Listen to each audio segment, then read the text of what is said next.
বাড়ি ঘর গাড়ি সব সম্পদের মায়া কেটে ধীরে ধীরে কি করে কবরে ঢুকলো, এই দৃশ্যটা তুই যখন দেখবি তোর তখন বিবেকের দরজা খুলে যাবে মন। আর পৃথিবীতে পাগল হয়ে থাকবো না, এখন আমাকে কবরের পুঁজি তৈরি করতে হবে। বিসমিল্লাহির রহমানির রহিম। কুল হুয়াল্লাহু আহাদ আল্লাহুস সামাদ লাম ইয়ালিদ ওয়া লাম ইউলাদ ওয়া লাম ইয়াকুল লাহু কুফুয়ান আহাদ। যেদিন তুমি ডাক দেবে মোরে, তোমার শীতল কোলে ঘুমায় পড়িব তোমারই বক্ষে সারা বিশ্বের মায়া ভুলে। রবে না সেদিন পিতার আদর, মাতার স্নেহের কোল, বন্ধু স্বজনে ব্যথা অনুভূতি, শিশুদের কলরল। প্রিয়তমা আর দেবে না মুখে সঘার মাখা চুম, ঘুমানোর পালা আসিবে যেদিন নিরালা নিঝুম। শ্রদ্ধেয় যোগ্যতম অত্র এলাকার কৃতি সন্তান, আজকের সভার সভাপতি, সামনে আমার দিনদার ইমানদার মুমিন ভাই সকল, পর্দা থেকে শুননেওয়ালি মুমিনা মা ও বোনেরা, প্রশংসা গুণগান গুণকীর্তন স্তব স্তুতি ভালোবাসা তকদির হায়াত মওত সবকিছুর মালিক আল্লাহ, যে মহান মুনিব আজকে আমাদেরকে এক মাদ্রাসা কেন্দ্রিক আয়োজিত মহফিলে 8ই নভেম্বর 2025 দিবাগত রাত্রিতে অপুর ঝাড়খণ্ডের সীতাপাহাড়ের মাঠে এনে হাজির করেছেন, সেই মুনিবের দরবারে একবার শুকরিয়া করি আলহামদুলিল্লাহ। দরুদ ও সালাম বর্ষিত হোক আখিরি পয়গম্বর নবিকুল শিরোমণি ইমামুল আম্বিয়া নবী মুহাম্মদুর রাসূলুল্লাহ সাল্লাল্লাহু আলাইহি সাল্লামের উপর। আল্লাহুম্মা আমিন, আল্লাহুম্মা সাল্লি আলাইহি, আল্লাহুম্মা বারিক আলাইহি। মোহতারাম ভাইও, আজিজ ও বুজুর্গ, দোস্ত, গ্রন্থ মুকুট আল কোরআন থেকে বিক্ষিপ্তভাবে কয়েকটি আয়াত আপনাদের সামনে পরিবেশন করেছি, সেই সাথে হাদিসে নববী একটা আপনাদের সামনে পড়েছি। এই দুটিকে সামনে রেখে খুব স্বল্প সময়ে কয়েকটি কথা বলবো বলে নিয়ত করেছি। যদি আমার মাবুদ আমাকে তৌফিক দেন তো আমা তৌফিকি ইল্লা বিল্লাহি আলাইহি তাওয়াক্কালতু ওয়া ইলাইহি উনীব। শীত প্রায় চলে এসেছে, আর একদম মাঠে চারিদিকে জলাশয় জায়গা, ঠান্ডাও লাগছে। তো ইনশাআল্লাহ স্বল্প সময় ছেড়ে দেব। মা বোনেরা আপসের মধ্যে কথা বলবেন না। আমি আমার বক্তব্যের শুরুতে মাত্র একটি কথা আপনাদেরকে বলছি। যারা বসে আছেন যদি সামনে জায়গা থাকে একটু করে আগিয়ে যান, আর যারা দাঁড়িয়ে আছেন তারা বসে যান। দাঁড়িয়ে যারা আছেন বসে যান, একটাকে দাঁড়াতে দেবো না, বসে চুপচাপ বসে যান। যেগুলো দাঁড়িয়ে আছেন বসে যান, বসে যান, এদিকে বসে। কি ব্যাপার আবু বকর, তোমার বাপ বসছে না কেন? মারবে নাকি আমাকে? পাঁয়তারা করছে, বসবে তো। তোমার বাপকে দেখি তো ভয় লাগছে বেশি, গায়ে গোশ নাই, আবার আমার সঙ্গে ঝগড়া করছে। এইদিকে আছে, এই দাঁড়াবে না একজন, এই বসো। বসো, ওখানে বসবে না, ফের উঠবে, তুমি চেয়ারের পিছনে বসবে না, এদিকে বসো, এই জায়গায় বসবে। মাথা খারাপ। ঝাড়খণ্ড তো একটু তাছির থাকবে। আমাদের দুটি কাল, একটা ইহকাল, একটা পরকাল। আমি আজকে ইহকালের কিছুই বলবো না, পরকালের দিকে চলে যাব। পরকালের তিনটি স্তর, তিনটে ধাপ। মরার পরে আমাদের তিন জায়গা, একটা জায়গা নয়, আমাদেরকে স্থানান্তরিত করা হবে তিন জায়গায় মরার পর। প্রথমটা হলো কবর, আলামে বারজাক। দ্বিতীয়টা হলো হাসার অর্থাৎ কিয়ামতের ময়দান। তৃতীয়টা হলো জান্নাত কিংবা জাহান্নাম, দুটোর মধ্যে একটা রিজাল্ট আসবে। তো প্রথমটাই হলো কবর। কবর হচ্ছে জান্নাতের টুকরো কিংবা জাহান্নামের গর্ত। কবর হচ্ছে জান্নাত জাহান্নাম যাওয়ার সুড়ঙ্গ পথ, একে কবর বলা হয়েছে। কবরে সবাই যাবে না, কবরে সবাই যাবে না। কাউকে জ্বালিয়ে দেবে, পুড়িয়ে দেবে, কাউকে হাঙ্গরে খেয়ে নেবে, গুম হয়ে যাবে, কোথা হারিয়ে যাবে, মরে যাবে। কিন্তু আলামে বারজাকে সবাই যাবে। হিন্দু হলো, আলামে বারজাকটা হচ্ছে মরার পরে প্রথম জীবনটা, নাম আলামে বারজাক। মরার পরে প্রথম সময়টা নাম আলামে বারজাক। যে প্রশ্নটা করা হবে, তোমার রব কে, তোমার দিন কি, তোমার নবী কে, এই প্রশ্নটা পৃথিবীর 100-তে 100 মানুষকে করা হবে। তাতে মুসলিম হোক, নন মুসলিম হোক, কবরস্থ হোক, হাঙ্গরে গিলে দেখ, পচে যাক, বস্তায় বন্দি করে পুঁতে দেওয়া হোক, খালে পুঁতে দেওয়া হোক, মার্ডার করে হারিয়ে দেওয়া হোক, যে কোনো প্রান্তে যেখানেই যাবে, মরার পরে এই তিনটে প্রশ্নের সম্মুখীন হবে। এর থেকে কেউ বাঁচতে পারবে না। কিয়ামতের মাঠে ওঠার পর জান্নাত জাহান্নামের সেকশন আছে, সেকশন। জান্নাতের সেকশন আছে, জাহান্নামেরও সেকশন আছে। সেকশন কি? গুনাহগার জান্নাতে যাবে না, নেককার জাহান্নামে যাবে না। তার মানে সব লোক জাহান্নাম যাবে না, সব লোক জান্নাত যাবে না। সারা পৃথিবীর চিন্তা মাথা থেকে উড়িয়ে দেন। আজকের জালসাতে যতগুলো নারী পুরুষ আমরা বসে আছি, সবগুলোই জাহান্নাম যাবে না, সবগুলোই জান্নাত যাবে না। এর মধ্যে কেউ জান্নাত, কেউ জাহান্নাম, বিভাজন হয়ে যাবে। কিন্তু কবর এমন একটা জায়গা, সবগুলোকেই আলামে বারজাকে যেতে হবে, সওয়ালের সম্মুখীন হতে হবে।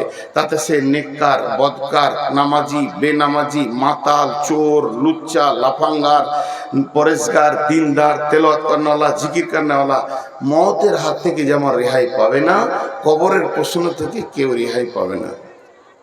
আল্লাহ তাবারক ওয়া তাআলা একটা বলিষ্ঠ কথা বলছে, বলিষ্ঠ কথা।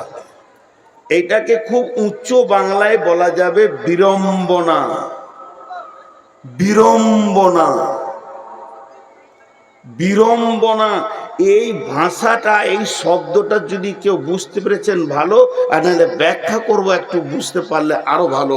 বিড়ম্বনা, মন চাই চাই না চাই, মন বলুক চাই না বলুক, দিল ঠিক থাক চাই না থাক, বিড়ম্বনা, ওটা তোমাকে মানতেই হবে। এর নাম বিড়ম্বনা। একটু উদাহরণ দিচ্ছি, একটু উদাহরণ দিচ্ছি, উদাহরণটা বুঝবেন। আমার আজকে মন চাইছে রাতে রুটি খাবো। আবু বকরকে বললাম আমাকে রুটি দাও, বলছে রুটি নেই। সীতা পাহাড়ে তো রুটি নেই, মন চাইছে না তাও ভাত খেতে হচ্ছে। এর নাম বিড়ম্বনা। মন চাইছে না তাও ভাত খেতে হচ্ছে, একে বলে বিড়ম্বনা। কিন্তু এর আবার রাস্তা আছে, তোর খাবো না, উঠে চলে যাব, পাকুর রুটি খেয়ে চলে আসবো। কিন্তু কিছু জায়গায় মন না চাইলেও বিড়ম্বনা মানতে হবে। যেমন একটা বলি, আল্লাহর অনেকগুলো আছে, তার মধ্যে একটা বলছি, এই যে আমার কালো দাড়িটা সাদা হচ্ছে, আমার মন চাইছে না কিন্তু উপায় নেই। আমার চোখের দৃষ্টি কমেছে, একদিন আমি বিনা চশমায় দুনিয়া করেছি, এখন কোরআন শরীফ হাতে নিলে আগে চশমা নিতে হয়, উপায় নেই। আমার মন চাইছে না। অনেক আবার কালি দিয়ে দিয়ে কালো করছে, ফের এইখানে সাদা বের হতে শুরু করে দেবে, কি করবে? ও তো আরো দেখে মনে হচ্ছে যে চিড়িয়াখানা শিম্পাঞ্জি, এই দাঁটা গোটাই কালো, এখানে এটাকে বলে বিড়ম্বনা। তেমনি আমার হাত পা দুর্বল হচ্ছে, আমার মন চাইছে না কিন্তু হবে, এটা আল্লাহ সিস্টেমেট করে দিচ্ছে। তার মানে কবরে যাওয়ার আগে এই স্টপেজ গুলো দেখতে পাওয়া যাবে যে আমি কবরের দিকে যাচ্ছি। যদি আপনাকে বলি যে আমার গাঁ যাবেন, আপনারা আমার বাড়ি বেড়াতে যাবেন, আমার উদাহরণগুলো খুব মন দিয়ে শুনবেন। আমার বাড়ি বেড়াতে যাবেন, দেখবেন আপনি ট্রেনে চাপলে পাবেন রামপুরহাট, তারাপীঠ, গদাধরপুর, সাঁইথিয়া, এগুলো যখন পাবেন, বোলপুর ব্যাগটা নিয়ে গেটে চলে আসবেন, ভেদিয়ায় নেমে যাবেন। তো মরার আগে এরকম কিছু স্টপেজ পাওয়া যাবে, দাঁত চলে যাবে, চোখ চলে যাবে, দাড়ি পেকে যাবে, চুল পেকে যাবে। আল্লাহ বলছে এগুলো বিড়ম্বনা। পৃথিবীর কোনো শক্তি, পৃথিবীর কোনো বিজ্ঞানী আটকে দিতে পারবে না, তোর দাড়িকে কালো করে রাখতে পারবে না। তোর মন চাই চাই না চাই, এটা আমি করছি, করব। তার মানে আমি গাড়িতে চেপে গেছি, মওতের গেটে পৌঁছাতে চলেছি, তোকে এটা ভাবতেই হবে। তোর মন চাইছে না যে আমি মওতের গেটে যাই, কিন্তু তোকে আমি এমন গাড়িতে চাপিয়েছি স্টপেজ পার হচ্ছে, তুই পেয়ে যাবি, আস্তে আস্তে পেয়ে যাবি, বোলপুর পেয়ে যাবি, ভেদা পেয়ে যাবি। এটা রুখার কোনো রাস্তা নেই। আল্লাহ কেমন করে বলেছে দেখেন। এখন আমি একবার বোঝানোর জন্য বলছি, রাগ করিয়েন না, আমরা আপনাদের কাছে আমি মাপ চেয়ে বলছি। কোন একটা ব্যক্তিকে আমি বলছি, তোকে আমি মারবই, মেরে পুঁতে দিব, তোকে মারবই, মেরে পুঁতে দিব। হিম্মত নিয়ে বললাম, ওকে কি মারবো বলতে যে আমি নিজেই মরে গেছি, আমার লাশ আগে চলে গেল, ওই আমার জানাজা পড়ে নিলে। আল্লাহ বলছে তোদের চ্যালেঞ্জের মূল্য নেই।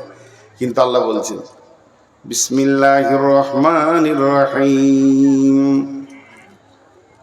মিন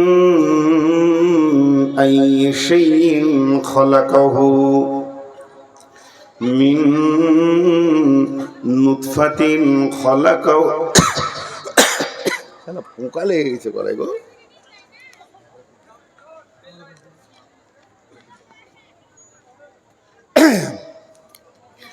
মিন আইয়ি শাইইন খলাকাহু মিন নুতফাতিন খলাকাহু ফাকাদ্দারা সুম্মা সাবিলা ইয়াসসারা সুম্মা আমাতাহু ফাআকবারা। এই জায়গাটা খালি আপনি একটু টাইম দেন, একটু টাইম দিচ্ছি, আর কথা বলার কাটিংটা দেখেন। জি, একটা বাচ্চা জন্ম নিয়েছে, সকালে জন্ম নিয়েছে, একদিন গেল, দুদিন গেল, 3 দিন গেল, আপনি ভাবছেন ছেলেটা বাড়ছে, বয়স হওয়ার বাড়ছে, সবাই বলেন বয়স হওয়ার না, বয়স কমছে, বয়স আর কমছে, বরফের মতো চু চু। ও তো 65 বছর নিয়ে এসছে, প্রতি সেকেন্ডে কমছে। আল্লাহ তাবারক ওয়া তাআলা বলছেন, আবু বকর পোকা খেয়ে নিয়েছে আর গলাতে লেগে আছে, বদমাইশি করছে, তোমার জালসা করতে দিবে না। আল্লাহ তাবারক ওয়া তাআলা বলছেন, তুই খালি একবার ভাব, আমি সবাইকে বলছি নিজে নিজে নিজে নিজে ভাববেন, কেউ কারো দিকে আঙুল তুলবেন না, আপনি আমারটা চিন্তা করবেন না, আপনারটা আমি চিন্তা করব না, শুধু চিন্তা নিজেরটা করেন। আল্লাহ বলছেন মিন আইয়ি শাইইন খলাকাহু মিন নুতফাতিন খলাকাহু ফাকাদ্দারা সুম্মা সাবিলা ইয়াসসারা সুম্মা আমাতাহু ফাআকবারা। তোকে আমি কি থেকে বানিয়েছি? মিন আইয়ি শাইইন খালাকাহু, তোকে আমি কি থেকে বানিয়েছি? মিন নুতফাতিন খালাকাহু ফাকাদ্দারা। শুধু এই দুটো কথা নিয়ে যদি কথা বলি তো রাত্রি 2টা বেজে যাবে, তার বাকি আয়াতে যাওয়া যাবে না। মিন নুতফাতিন খালাকাহু ফাকাদ্দারা, তোকে আমি বীর্য থেকে বানিয়েছি। 2 রকম বীর্য, একটা নারীর একটা পুরুষের। একটা নারীর একটা পুরুষের বীর্য থেকে তোকে আমি বানিয়েছি। আমার বানানোটা কত সূক্ষ্ম দেখ, তোকে আমি বানিয়েছি মিন আইয়ি শাইইন খালাকাহু মিন নুতফাতিন খালাকাহু ফাকাদ্দারা। সেই জিনিসটা কেমন? যে জিনিসটা দিয়ে তোকে আমি বানিয়েছি সেই জিনিসটা কেমন? কেমন? বন্ধুরা আমার, একজন অহংকারের সঙ্গে রাস্তায় হাঁটছে, আরেকজন বুদ্ধিজীবী বলছে, ভাইরে তোর অহংকার কিসের? তুই যে পৃথিবীতে এসেছিস কোন সোনার গেট দিয়ে তুই আসিস নাই, কোন সোনার দরজা দিয়ে তুই আসিস নি। তোর আসার জন্য তোর আল্লাহ ব্যবস্থা করেছে, একবার পুরুষের পেশাবের রাস্তা, একবার নারীর পেশাবের রাস্তা। পেশাবের রাস্তা দিয়ে তুই আইলি, তোকে এমন একটা জিনিস দিয়ে বানানো হয়েছে যেটা স্খলন যখন হয়েছে তোর মা বাপের, তাদের গোসল ফরজ হয়ে গেছে। আল্লাহ তাবারাক ওয়া তাআলা সূরা দাহরে বলছেন, হাল আতা আলাল ইনসানি হিনুম মিনাদ দাহরি লাম ইয়াকুন শাইয়াম মাযকুরা ইন্না খালাকনাল ইনসানা মিন নুতফাতিন আমসাদিন নাবতালিহি ফাজআলনাহু সামিয়াম বাসীরা। আমি আল্লাহ তোকে যে বানালাম, কিসে থেকে বানালাম শুনে নে। তোকে আমি বীর্য থেকে বানিয়েছি। আর তুই শুনেলে নিজেকে এত বড় অহংকার করিস না। ইন্নাকা হাল আতা ইলাল ইনসানি হিনুম মিনাদ দাহরি লাম ইয়াকুন শাইয়াম মাযকুরা। এখন তুই মাস্টার, এখন তুই ডাক্তার, এখন তুই ইঞ্জিনিয়ার, এখন তুই মাওলানা, এখন তুই মুফতি, এখন তোর পরিচয় সভাপতি, এখন তোর পরিচয় প্রধান বক্তা, কিন্তু তোর জীবনের একটা লম্বা টাইম পার হয়েছে, তোর ব্যাপারে তখন কেউ কিছু জানতো না।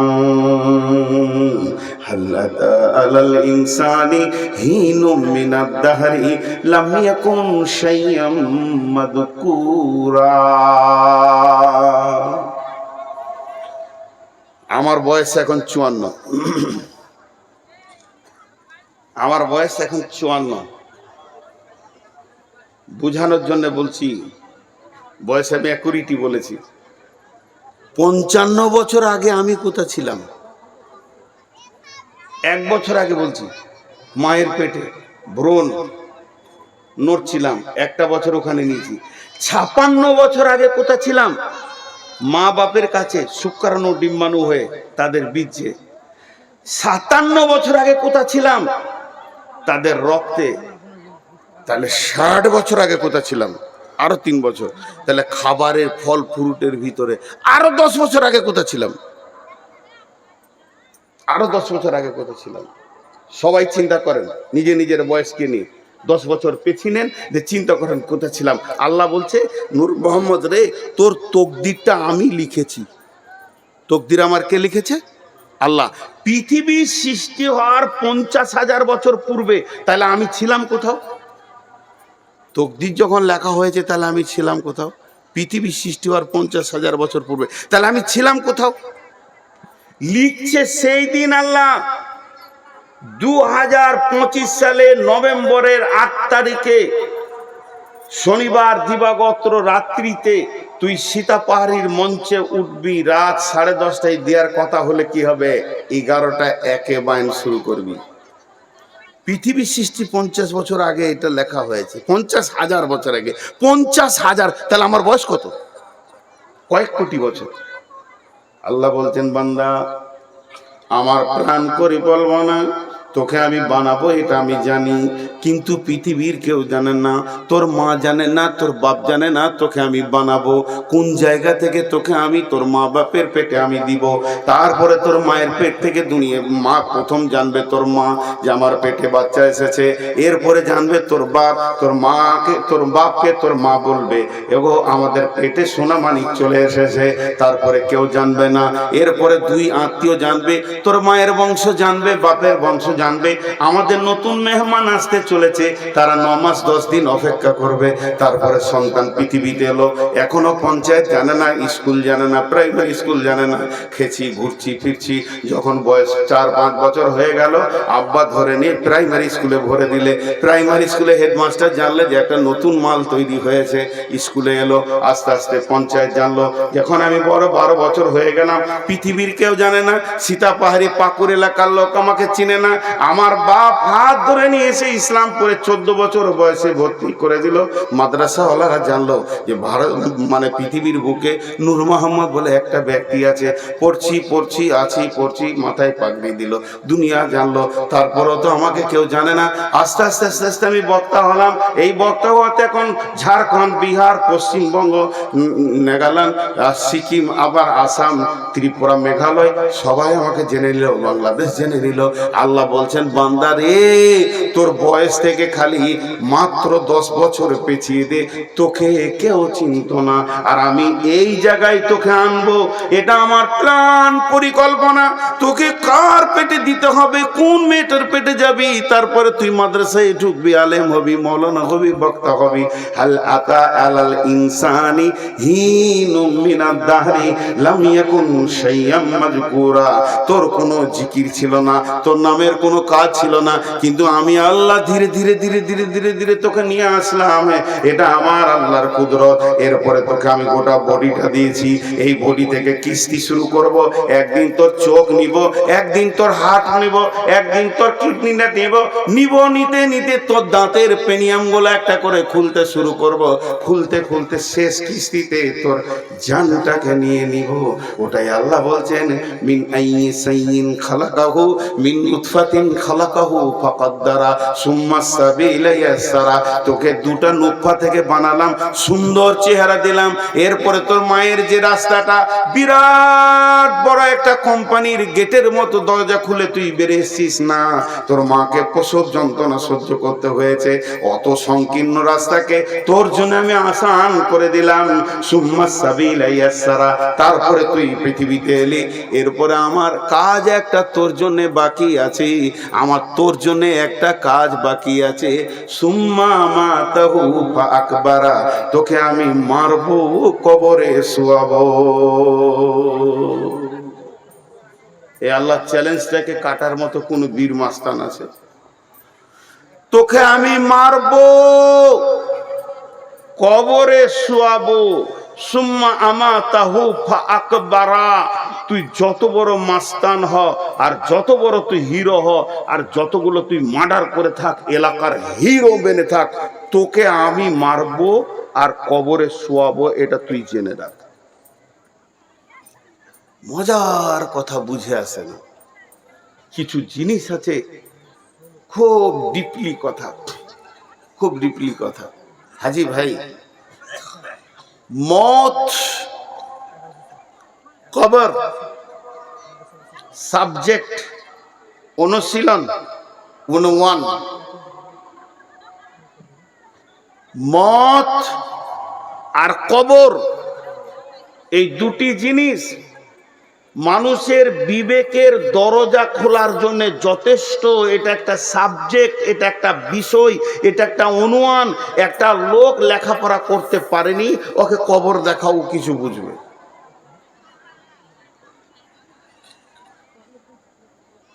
আমি খেপা মানুষ, কিছু বুঝি না, আমার হুঁশ নাই গো, সাদা সিধে লোক, লেখাপড়া করতে পারিনি। বলছে তোকে বেশি শিখতে হবে না, খালি কবরে যেতে হবে, এটা দেখ বুঝ, কাজ হয়ে যাবে তোর, পুরো জিন্দেগির রাস্তা তোর চেঞ্জ হয়ে যাবে। মজার জিনিস, এখন স্কুলে মিড ডে মিল দিচ্ছে, খাও। মিড ডে মিলটা দেওয়ার উদ্দেশ্যটা কি? আজকে জালসার একটা উদ্দেশ্য আছে। উদ্দেশ্য কি না, মাদ্রাসার কিছু আয় কালেকশন, ঝামেলা মুক্ত। আর মিড ডে মিলটা খাওয়ানোর উদ্দেশ্য কি, ছেলেগুলোকে খাওয়াও খাওয়াও খাও খাক খাক। দুটা কলম শিখবে, তাও তো মাদ্রাসায় স্কুলে এসে দু কলম শিখবে, সরকারের জন্য খরচা করছে। আমরা যখন শিশু ছিলাম তখন কেক দিত, কেক কেক একটা করে হাতে দিত, কি খুশি। কেকের লোভে পড়াশোনার ওসব দরকার নাই, পড়ে কি হবে, পড়া করলে তো ঝামেলা, পড়া তো বিরক্ত জিনিস। ছোট শিশু কিছু বুঝি না, কেকটার লোভে টাইমে গোসল করছি, স্কুল যেতে হবে, মনে হচ্ছে যেন অফিসার খুব ব্যস্ত, স্কুল যাবে। লোভটা হচ্ছে কেক পাবো। এই লোভটা দিল কেন? এই লোভে আমার দেশের নাগরিক স্কুলে ঢুকে যাক, আর তারা যেন নিরক্ষর না থাকে, স্বাক্ষর হয়ে যাক, তারা আমার দেশকে ভবিষ্যতে চালাবে এই ছেলেগুলো আমরা চলে গেলে, তার জন্য। আর আল্লাহ রসুল লোভ দিচ্ছেন, আল্লাহ রসুল লোভ দিয়ে ডাকছেন এমনি এমনি করে, আমাদেরকে ললকাইছে, আয় আয়। সাদা ভাষা বলে দিলাম আপনাদের দেশে, ললকাইছে, আয়। কিসের লোভ?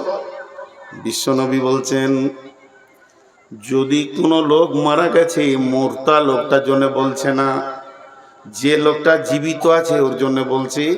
তুই যদি ওর জানা যায় গিয়ে খালি হাজরিটা দিয়ে দিস, তোর আমল নামাতে এক কিরাত নেকি লেখা হবে, একটা উহুদ পাহাড়ের সমান নেকি লেখা হবে। আর যদি দাফন কাফন কমপ্লিট করে তুই আসিস জানাজা থেকে নিয়ে, তাহলে তোকে কিরাত তাইন দেওয়া হবে, দুইটা উহুদ পাহাড়ের সমান তোকে নেকি দেওয়া হবে। এই দুটি নেকি তুই পাবি। এবার মরে গেছে কে? সীতা পাহাড়িতে মরে গেছে হাজী আব্দুল সালাম। আমি বলছি ইসলাম বলতে চল চল চল নেকি পেয়ে যাব।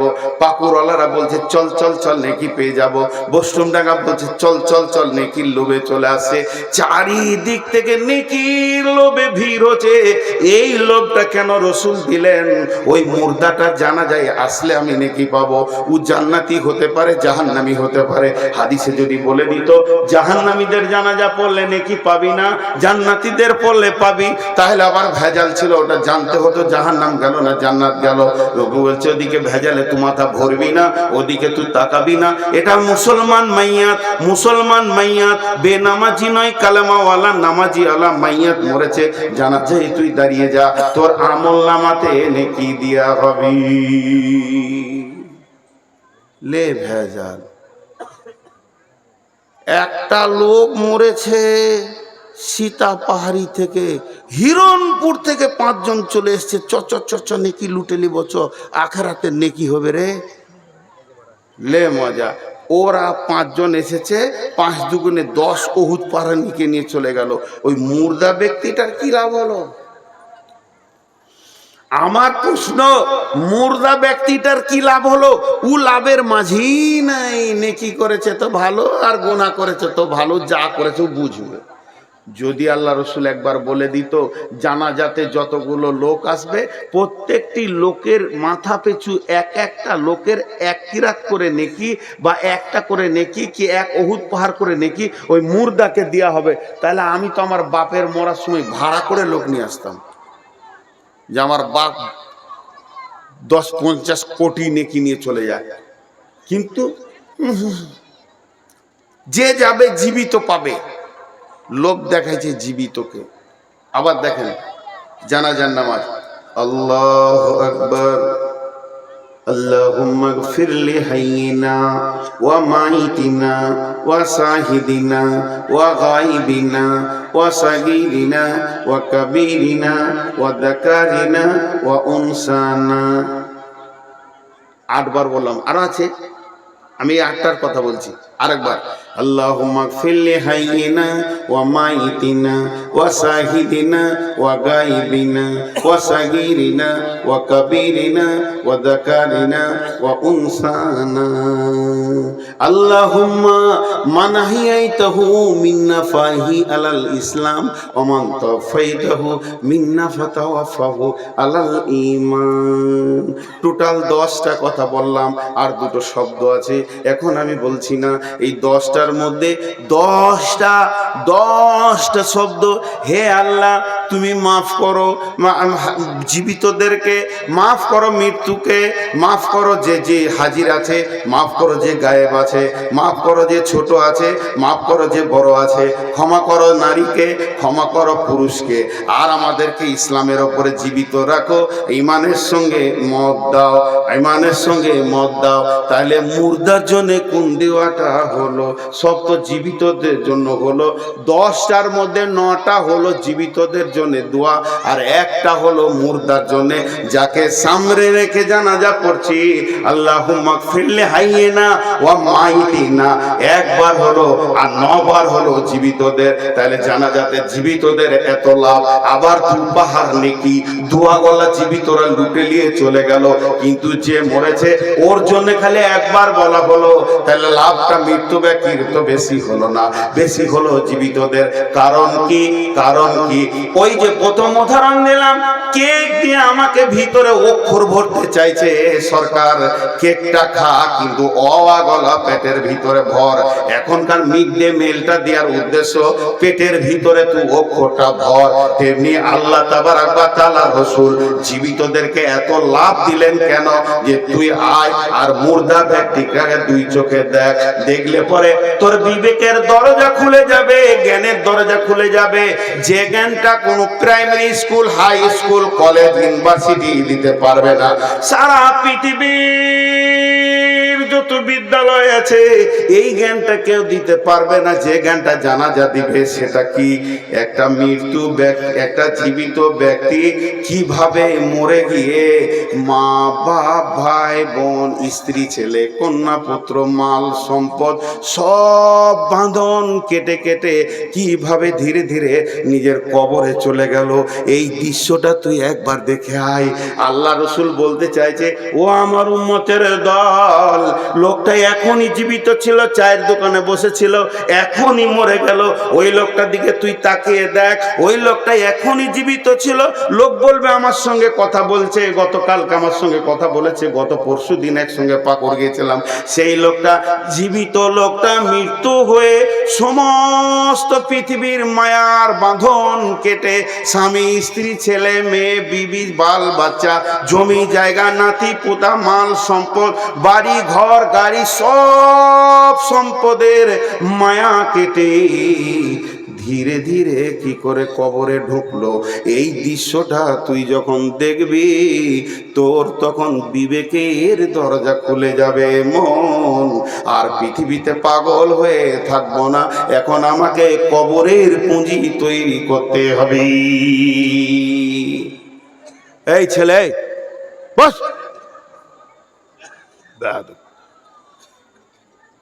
আবার মোবাইল এনে থাকছে, বলবার ছোট ছেলের হাতে অ্যান্ড্রয়েড ফোন, অবাক লাগছে। তোমার পায়ে বসার ফোল্ডিং নাই, রোগা আছো, চেয়ার দেবো, বেয়াদবের মতো দাঁড়িয়ে আছে, ফের বসেছে হাগা মারবে, খানিক পরই উঠবে, দিক কেটে পড়বে। আমি যেটা বুঝাতে চাইলাম সেটা পারলাম কিনা একবার জিজ্ঞেস করছি। জানাজাতে এত লোভ দিয়ে ডাকা হচ্ছে এই জন্যই, তুমি একটা জীবিত ব্যক্তি মৃত হয়ে কি করে পৃথিবীর সম্পদ, আত্মীয়র বাঁধন কেটে কবরে ঢুকলো, ওইটা দেখো। ওইটা দেখলে তুমি মসজিদের দরজাটা খুঁজে পাবে, তুমি মসজিদের দরজাটা খুঁজে পাবে। তোমার মাস্তানি থেকে তুমি ঘুরে আর লাফাঙ্গাকিরি করবে না, এখন তুমি রাস্তা খুঁজে পাবে। মৃত্যু ব্যক্তিকে কবরে জোয়া দেখার পর, মৃত্যু ব্যক্তিকে কবরে জোয়া দেখার পর, একটা জীবিত ব্যক্তি মরে কি করে কবরে ঢুকলো, এই দৃশ্যটা দেখার পর কোনো জীবিত ব্যক্তির যদি বিবেকের হুঁড় কাটা না খুলে, বিবেকের দরজাটা না খুলে, এখনো যদি মসজিদ খুঁজে না পাই ওই দৃশ্য দেখার পর, তাহলে ওকে পৃথিবীর কোনো মৌলানার, মুফতি আর মাদ্রাসা নাই যে ওকে হেদায়েত দিয়ে দেয়। ওর সিল মরে গেছে, এই পায়ে ফোল্ডিং নেই, দুটাকে বসাচ্ছি, দুটা দাঁড়িয়ে থাকছে, চেয়ারটা দিব নাকি, আমি নিচে বসবো কেন রে বাপ, এসে দাঁড়িয়ে থাকছেন কেন? ওটা কি সুন্নতে মক্কাদা?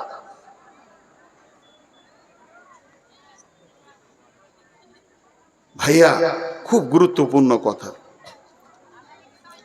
আমাদের শেষ মত, আমাদের শেষ মত, মতের পরই কবর। বিসমিল্লাহির রহমানির রহিম। ওয়া ইযাল কুবুরু বু'থিরাত। ইসরাফিল যখন সুর ফুঁকবে তখন কবর থেকে মানুষকে উঠানো হবে। আবার সূরা আদিয়াতে বলছেন, আফালা ইয়ালামু ইযা বু'থিরা মা ফিল কুবুর। তুমি কি জানো না কবরের ভিতরে কে আছে লুকায়িত, তাকে তোলা হবে। কবর একটা এমন জায়গা, সেখানে ইমানদারও আছে, বেঈমানও আছে, তাদেরকে কবরে তোলা হবে। বন্ধুরে আমার, আল্লাহর নবী বলছেন বিসমিল্লাহির রহমানির রহিম, ইদা উদিয়াল মাইয়িতু ফিল কবরে আতাহু মালাকানে ফায়াকুলানি মান রাব্বুকা মা দীনুকা ওয়া মান নাবিয়ুকা। যখন ফেরেশতা আসবে মানুষকে কবরে রাখা হবে, কবরে শুইয়ে দেওয়া হবে। মুর্দা ব্যক্তি শুয়ে থাকবে, অচৈতন্য অবস্থায় থাকবে, তার মাপরে বাঁশ দেওয়া হবে, মাটি দেওয়া হবে, সে ভিতর থেকে সবকিছু বুঝতে পারবে। এমনকি পায়ের জুতোর শব্দ সে শুনবে কবর থেকে, যে আমাকে কতজনে এসে রেখে চলে গেল, কতজনে এসে স্নেহ মমতায় ডাকিবে নামটি ধরে, কত বন্ধুর স্মৃতির অশ্রু ঝরিবে তোমার পরে। সারা নাহিবে ফিরে যাবে তারা আমাকে পেছনে রেখে, তুমি হাসিবে সবার কাঁদায়া সবার অশ্রু মেখে। একটি সকাল একটি বিকাল কাটেনি যাদের ছাড়া, ভাবিতে পারিনি কেমনেতে হায় পর হয়ে যাবে আজ তারা। এর নাম কবর। এই কবরে যখন রাখা হবে লোকটা ধ্যানে থাকবে, সবাই জানাজা পড়ে দাফন করে মাটি দিয়ে চল চল বাড়ি চল, আর এখানে কেঁদে লাভ নাই, আর কোনো কিছু নাই। এক্ষুনি তোমার ভাইকে সওয়াল করা হবে। আমি একটা জানাজা তো মসজিদে নববীতে পড়লাম, মনে মনে করলাম কেমন করে দাফন করে সৌদিতে দেখবো। আমি পেছনে পেছনে গেলাম গারকুল বাকিতে, তাদের বুগলি কবর দাফন করা দেখলাম। দাফন হয়ে গেল, মাটি হয়ে গেল। যখন সমস্ত আত্মীয় স্বজন দাঁড়িয়ে আছে, আমাদের হাজিরাও দাঁড়িয়ে আছে, একজন খালি বলল, ভাই তোমরা যতজন দাঁড়িয়ে আছো কত একিনের সঙ্গে কথাটা বলছে, কত বিশ্বাসের সঙ্গে কথাটা বলছে।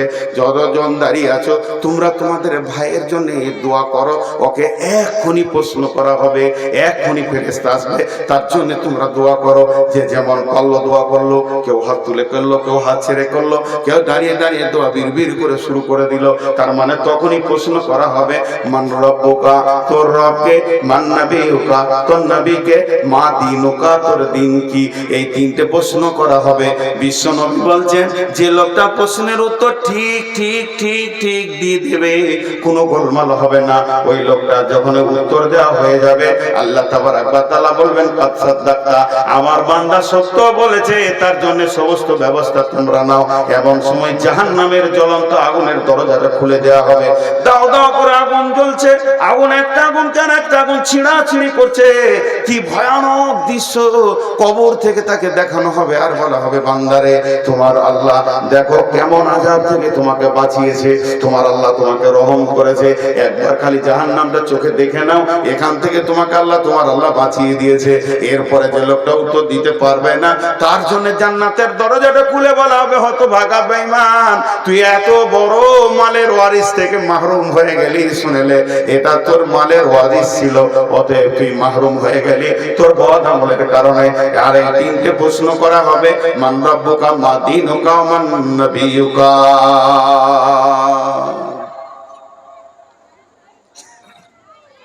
কবর এমন একটা জিনিস যে মানুষের সমস্ত চেতনার দরজা খুলে দেয়। কবর এমন একটা জায়গা, আপনার সাথে কেউ থাকবে না, আপনি একা, আপনি একা, সেদিন একা। জি, কবরে আযাব হবে। মাঝে একটা কথা বলে দিচ্ছি, কবরে আজাব সত্য। বিশ্বনবী হেঁটে সাওয়ার হয়ে ঘোড়াতে খচ্চরে সাওয়ার হয়ে যাচ্ছিলেন, দুটা কবরে আজাব চলছিল। খেজুরের ডাল নিয়ে দুটা কবরে দিলেন আর বললেন যতদিন ডালটা না শুকাবে কিছু আজাবটা হালকা হবে, মাফ হয়ে যাবে নয়। তার মধ্যে একজন গীবত করনেওয়ালা আর একজন পেচ্ছাপের ছিটা লেগে যেত, অত খেয়াল করতো না। আর এখনকার ছেলে পেচ্ছাপ করে পানি নেই না, পেচ্ছাপ করে পানি নেই না। আম্মা জানা আয়েশা রাদিয়াল্লাহু তাআলা আনহা ঘরে আছেন, বিশ্বনবী নাই। একটা ইহুদিদের মেয়ে ভিক্ষা করতে এসেছে। মেয়েটা হলো ইহুদিদের। আম্মা জানা আয়েশাকে বলছেন, আম্মা জানা আয়েশা কিছু খাবার আছে কি? আম্মা জানা আয়েশা বলছে ঘরেতে কিছু নাই। অনেক খুঁজে আমি দুইটা খেজুর পেলাম, এই দুটি খেজুর এনে ইহুদির মেয়েটার হাতে দিলাম। যখনই মেয়েটা আমার খেজুরটা পেল, আমার খেজুরটা পাওয়ার পর ওই মেয়েটি আমাকে দোয়া দিল, রে আয়েশা আল্লাহ তোমাকে কবরের আযাব থেকে মুক্তি দান করুন। আমি অবাক হয়ে গেলাম, ই কেমন দোয়া! বিশ্বনবী যখন বাড়িতে আসলেন আমি বললাম ঘটনাটা, ও দয়ার নবী গো, শুধুমাত্র দুটি খেজুর দিয়েছি, যার বিনিময়ে আমাকে দোয়া দিয়েছে আল্লাহ যেন কবরে আযাব থেকে তোমাকে মুক্তি দান করে। কবরে আযাব কি হবে? নবীজি বললেন আযাব আল কবরে হাক্কুন। আয়েশা রে, তুমি কি জানতে না এতদিন কবরে আযাব হলো বড় কঠিন, এটা হক, এটা হক, এটা হবি। আম্মা জানা আয়েশা বলছেন এরপর থেকে আমি খুব সূক্ষ্ম ধ্যানে খেয়াল করতাম নবীজি যে দোয়াগুলো ফিস ফিস করে পড়তো, তার ভিতরে বাড়িতে যে নামাজগুলো পড়েছে, নফল পড়েছেন, সুন্নত পড়েছেন, আবার তাহাজ্জুদ পড়েছেন, তার রাসূল যখন দোয়া পড়তেন আমি খেয়াল করে দেখেছি এমন কোন নামাজ নাই যে নামাজে তাতে সুন্নত হোক, নফল হোক, ওয়াজিব হোক, যাই হোক, তাহাজ্জুদ হোক, যে নামাজে কবরে আযাব থেকে নিজেকে মুক্তি চাননি। আল্লাহ রাসূল ওই দোয়াটা আমাদের জন্য দিয়ে দিয়েছে। আমরা যখন নামাজে তাশাহুদে বসি তখন বলি আল্লাহুম্মা ইন্নী আউযু বিকা মিন আযাবি জাহান্নাম ওয়া আউযু বিকা মিন আযাবিল কবরি ওয়া আউযু বিকা মিন ফিতনাতিল মাসীহিদ দাজ্জাল। এই দোয়াটা আমরা পড়ি। বিশ্বনবী প্রত্যেকটি নামাজের শেষে কবরের আযাব থেকে নিজেকে মুক্তি চেয়েছেন। হযরত ওসমান গনি কবরের আযাবের কথা শুনলে খুব কাঁদতেন, অঝর নয়নে কাঁদতেন, অঝর নয়নে কাঁদতেন। সাহাবীরা প্রশ্ন করলেন, আমিরুল মুমিনিন, আপনি জাহান্নামের কথা, পুলসিরাতের কথা, তারপরে জাহান্নামের আগুনের কথা, কঠিন আযাবের কথা শুনে যত না কাঁদেন, কবরের আযাবের কথা শুনে কেন বেশি কাঁদেন? হযরত ওসমান গনি বলেছিলেন আখিরাতের প্রথম ধাপ হলো কবর।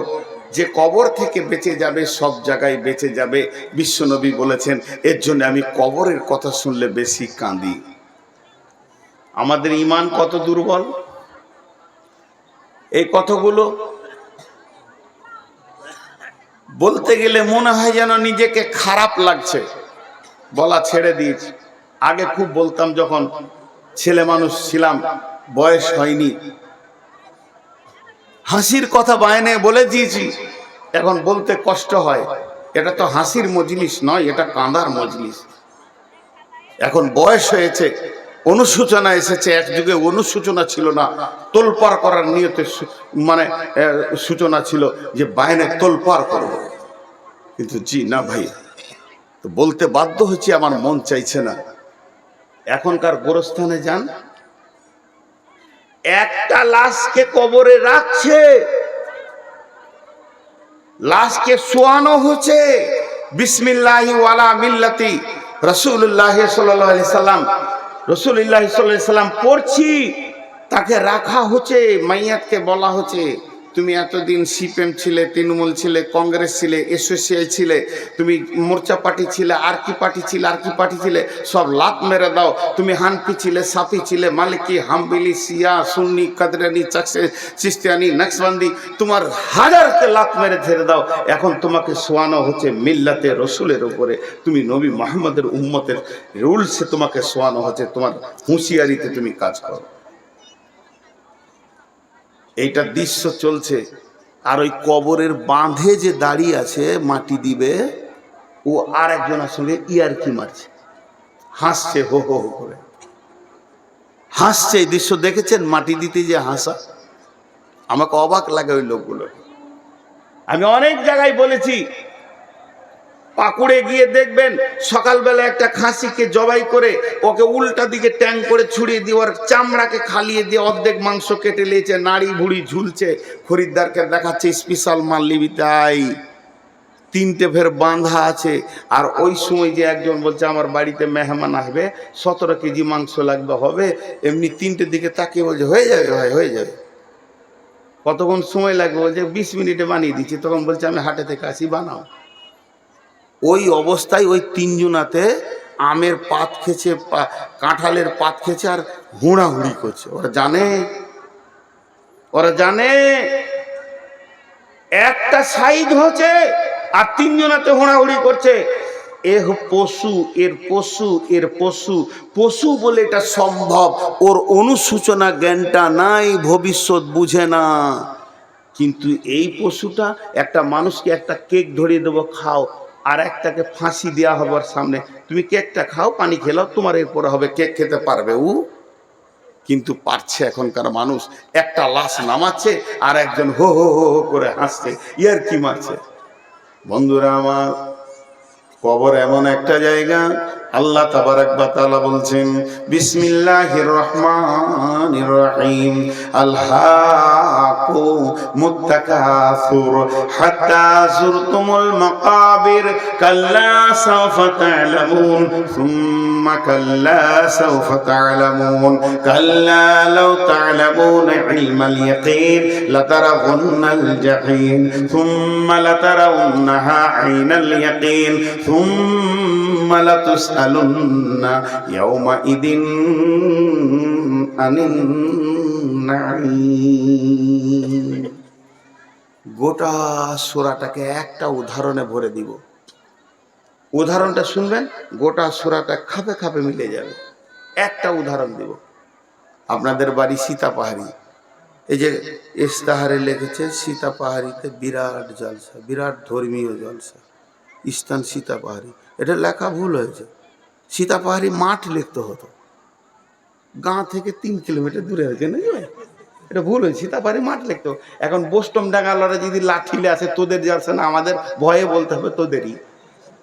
অর্ধেক চলে এসছে বোস্টম ডাঙ্গার কাছে, আর বোস্টম লাগালারা ডেট খুঁজছে আমার কাছে যে একটা দিন দেন। খ্যাপা, এই মাইকে জুড়ে দিলেই হয়ে যেত 3টে মাইক, গোটা বোস্টম ডাঙ্গা তোলপার হয়ে যেত।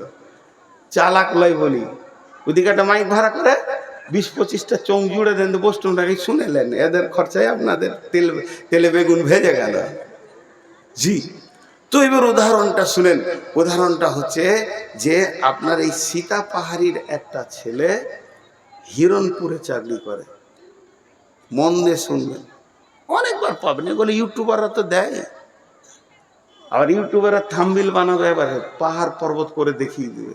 এদের কাল্লা যে কখন জ্ঞান দেবে। ইউটিউবাররা অর্ধেক বেরেন চলে গেছে, আর টোটোওয়ালাদের মাথায় বেরেনই নেই, রাস্তার মাঝে ছাড়া যাবে না ওদের। আল্লাহ যার বিবেক শেষ করে দেয়, ওকে টোটো কেনার তৌফিক দেয়। আগে ওর বিবেক শেষ, তারপরে ও টোটো কিনবে, আল্লাহকে পয়সা দেবে, যা খাবে, এই করে খাগা। মাঝে আমার এক ড্রাইভার আফসোস করে বলছে যে সরকার খালি কলকাতা এয়ারপোর্টের গেটটা আটকে রেখেছে, নাহলে ওরা ঢুকে যেত, দুবাইয়ের প্যাসেঞ্জার চাপিয়ে নিত। টোটো একবার যদি এয়ারপোর্টে ঢুকতে পায় না, তো দুবাই, মরক্কো, সুদান, আমেরিকা, ইংল্যান্ডের প্যাসেঞ্জার চাপিলে বলবে তোরা খালি চুপ করে বস, 3 মিনিটে পৌঁছে দিচ্ছে। ওদের মাথাতে কিছুই নেই, ফাঁকা মাথায় টোটো চালায়। জি, তো যে কথাটা বলছি, একটা ছেলে সীতাপাহাড়ি চাকরি করে হিরণপুরে, প্রতিদিন যায় একবার আসে একবার। এই রাস্তাটা প্রতিদিনও দুবার দেখে, সকালে একবার যায়, বিকালে আসে, সকালে যায়, বিকালে আসে। 3 মাসে কবার দেখবে? 3 মাসে কবার দেখবে? 180 বার। কথা বলে না, সব চুপ করে আছে। 3 মাসে 180 বার দেখবে। এরই মাঝে ওই রোড, হাই রোডকে, এই হিরণপুর যেতে পাকুর পার হয়ে যে ব্রিজটা আছে, ব্রিজটাকে সরকার জিসিপি দিয়ে উড়িয়ে 2 দিকে খাল করে 30 ফুট খাল করেছে, পাইলিং করে ভালো করে ব্রিজটা বানাবে, উঁচা করে যারা না ভাঙে দিয়ে। 2 দিকে রডগুলো খালি ওপর দিকে হয়ে আছে, বাকি নিচে ঢালাইটা হয়েছে, বাকি কাজ এখন বাকি আছে। 3 বন্ধুতে জালসা শুনতে গেছে মোহনপুর, মোটর সাইকেল নিয়ে। দিয়ে একজন চালাচ্ছে আর 2 জন বসে আছে, আর গল্প শুরু করেছে।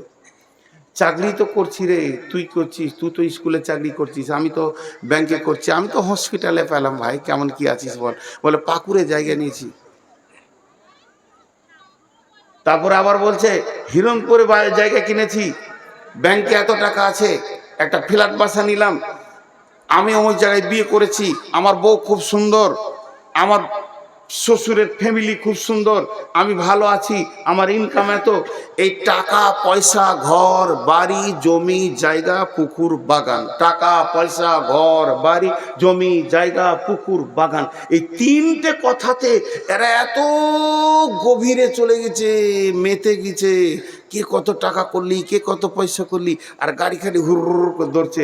বলছে আমি মনে করছি যে সামনের সপ্তাহে এই কোর্টের সামনে জায়গাটা বিক্রি আছে, লিবো ভাই না, দিয়ে দিয়েছি। এই বলতে বলতে 3 জন ভুলে গেছে যেখানে ব্রিজটা নাই, দপ করে পড়লো।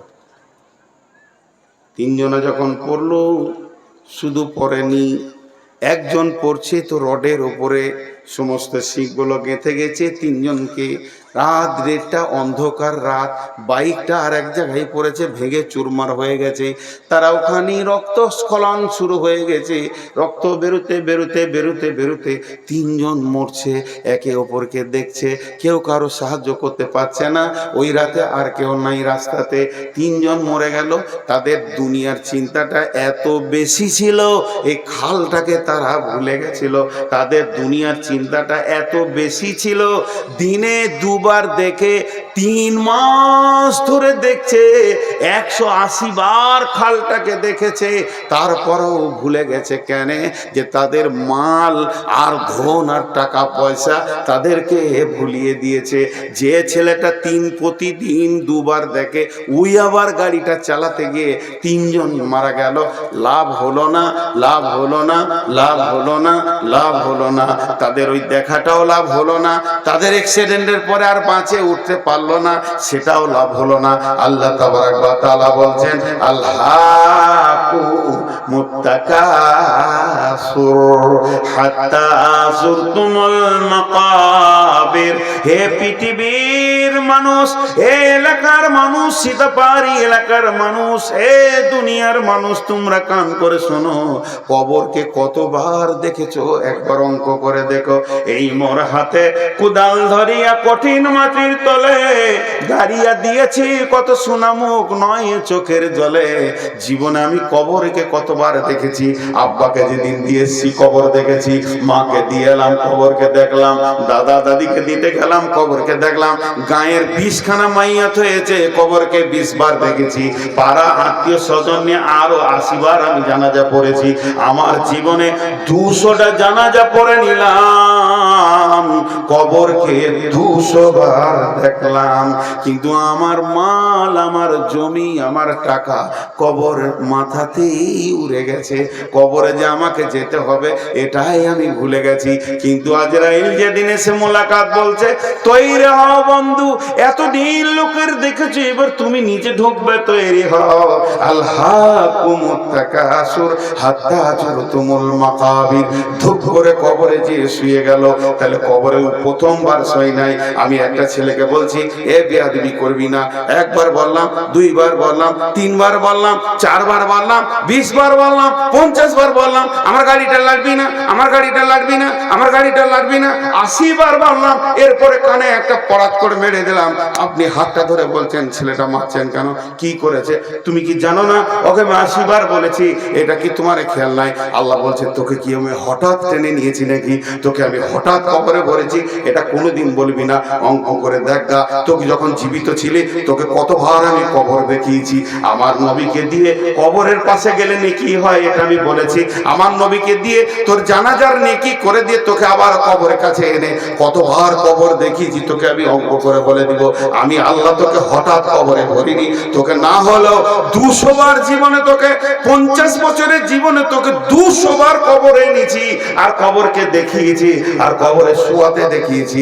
এইটা দেখার পরও তোর দরজাটা তালা মারা ছিল, তোর বিবেকের দরজা খুলছিল না, তোর মিজাজ মসজিদের দরজার দিকে দিচ্ছে না, তোর মিজাজ রোজার দিকে দিচ্ছে না, তোর মিজাজ তাস লুডু দাবা জুয়া সুদ লুচ্চালা ফাঙ্গারি ছাড়ছে না, তোর মিজাজ পর্দা হতে বলছে না, বেপর্দা হয়ে ঘুরছে।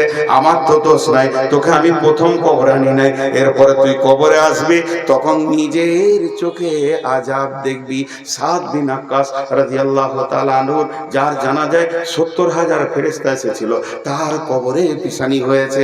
আম্মা জান ফাতেমা কবরের ভয়ে কেঁদেছেন, আম্মা জান আয়েশা কবরের ভয়ে কেঁদেছেন, আম্মা জান খাদিজা কবরের ভয়ে কেঁদেছেন। সাহাবীরা সারা রাত্রে ডুকরে ডুকরে কেঁদেছেন। হযরত উমরের মতো লোক কবরের ভয়ে কেঁদেছে। তোদের মধ্যে ভয় নাই? তুই যে বলবি আমাকে আল্লাহ হঠাৎ নিয়ে এসেছে, এ কথা তোর আমি শুনবো না। কিন্তু কবরে যাওয়ার পর কাল্লা সাফা তা'লামুন, সেই দিন বিবেকের দরজা খুলবে। লাভ হবে না, লাভ হবে না, লাভ হবে না। অ্যাক্সিডেন্ট হয়ে পড়ে গেলি, এইবার মনে পড়েছে খাল ছিল, লাভ হচ্ছে না, মূর্তি হচ্ছে। সুম্মা কাল্লা সাফা তা'লামুন কাল্লা লাউ তা'লামুন ইলমাল ইয়াকিন, এখন তোর ইয়াকিন বেড়ে যাবে, বিশ্বাস বেড়ে যাবে। লাতারাবুন্নাল জাহিন, তুই দেখবি জাহান্নামকে দুই চোখে, আযাব তোকে টিপে ধরছে। জাহান্নাম থেকে হুর হুর করে তোর কাছে আগুন আসছে, সাপ বিছুতে ডাঁস মারছে, একবার মারছে 70 গজ মাটির নিচে করে দেবে, আবার নখ দিয়ে টেনে তুলবে। ওই বিষ এত যাতনা, যদি আল্লাহ ওদেরকে পৃথিবীতে একটা বিষ দেওয়ার ক্ষমতা দিত, সবুজ আলো দেখতে পেতে না। সেই তোকে কষ্টগুলো চলছে, তোগুলো দেখবি দেখবি দেখবি, কোনো কাজ হবে না। তোকে বহুবার কবর দেখিয়ে তোর বিবেকের দরজাটা হুড়কা লেগেছিল, খুলে দিতে পারিনি রে বান্দা, এর নাম কবর। আবু বকর বুড়াকার কত বকাবে? 12টা বেজে গেছে। না না না, আমার 12টা বেজেছে, ঘড়ির 12টা বাজবে, ওটা আমি কেন বলবো? জি, একটা গল্প শোনাই, রাতে তো কাহানি শোনাই সবাই। ওদের 4 জন পালালো, ওরা 4 জন বলছে তোর 12টা বাজলো না, বললো আমাদের বেজেছে, তুই থাক আর তোর বাপ থাকুক।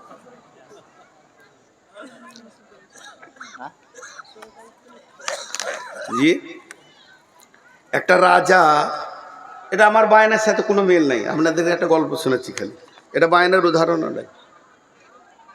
একটা রাজা মনে মনে নিয়ত করেছে, কি করবো রে, আমার নামটা যেন থেকে যায় সারা জীবন। যে করেছিল এমন একটা কাজ করে যাব, আমার নামটা সারা জীবন থাকবে। নিয়ত করে যে দুধের পুকুর করবে, একটা বড় পুকুর বানাবে, তো দুধের, আর সারা চারিদিকে ইউটিউবাররা যে বলবে অমুক রাজা দুধের পুকুর করেছে, সারা জীবন নাম থেকে যাবে। তারপরে দুধগুলো খেয়ে নেবে, শেষ হয়ে যাবে জায়গা। কিন্তু আমি একবার তো করেছি 2 মিনিট লেগে। তো একটা পুকুর বানালো বড়, গোটা পুকুরটাকে মার্বেল পাথর স্টাইলস দিয়ে সাদা সিমেন্ট দিয়ে বানিয়ে ধুয়ে পরিষ্কার করেছে, দুধ রাখার উপযুক্ত করেছে।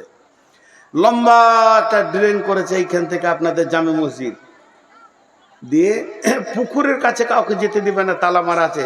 সকালবেলায় উঠে পুকুরটা খুলে দিবে, আর এলান হয়ে যাবে, একবেলা লোক দেখে নেবে, দুধ তো পচে যাবে না, নষ্ট হবে, তারপরে দুধ তুলে নিয়ে খেয়ে নেবে। দুধের পুকুর আমি করেছি, অমুক রাজা করেছে, হয়ে গেল। আমাবস্যা রাত, বাদশাহ এলান করে দিয়েছে এলাকার যত গোয়ালা আছে ঘোষ, তারা যেন 1 ঘড়া করে দুধ দেয়। ও হিসাব করেছে 3 লাখ আছে, তা মোটামুটি 1 ঘড়া করে দিলে দুধ ভর্তি হয়ে যাবে, আর ওই ক্যাপাসিটি করা আছে। গোয়ালারা বলেছে আপনার চিন্তা নাই, আমরা রাতের আঁধারে ঢেলে দিব, খালি ঢালার জায়গাটা ঠিক রাখিয়েন। সকালবেলায় বাদশাহ উঠে ঘুম থেকে ফজরের নামাজ পড়ে মনের খুশিতে যেছে, আর মনে মনে করছে আমি আগে দেখেলি, তারপরে এলান করতে বলে দেবো, সেকেন্ডে গোটা দুনিয়ার লোক হাজির হয়ে যাবে। গিয়ে দেখছে পানির, দুধের লয়, পুকুরটা পানির। কথাটা বুঝতে পেরেছেন? পুকুরটা পানিতে পরিপূর্ণ হয়ে গেছে। দিয়ে বাদশাহ এলান করা বাদে সৈন্যকে বলছে যতটি গোয়ালা আছে নিয়েছে ভর কারখানায় ভরেছে, একটা করে ধরছে আর পিটাইছে। কি দিয়েছিলি বল? স্যার আমি মনে করেছিলাম সবাই দুধ দিবা, আমি 1 ঘড়া পানি দিয়ে হয়ে যাবে।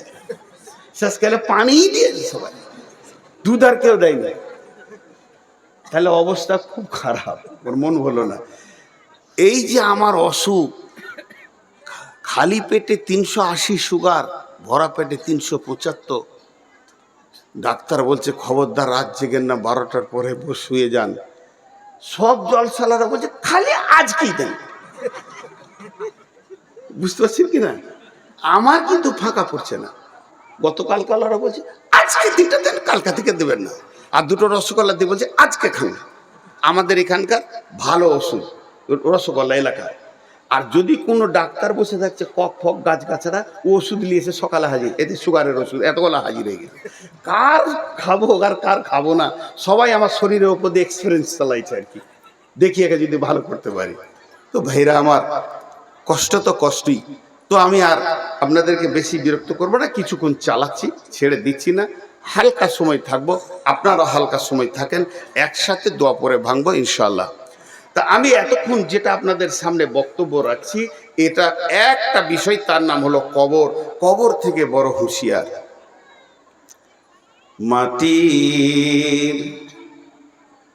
মাটির ওই কবর গৃহে শোয়ায়ে দিলাম যারে,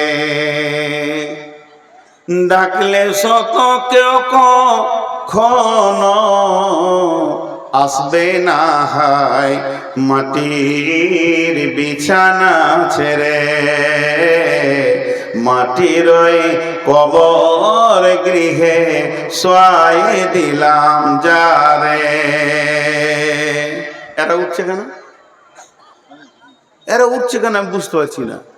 আমি তো কবরের কথা বলবো রে ভাই, এরপরে তো কিছু কথা বলবো। এরা উঠছে কেন? ইন্না লিল্লাহি ওয়া ইন্না ইলাইহি।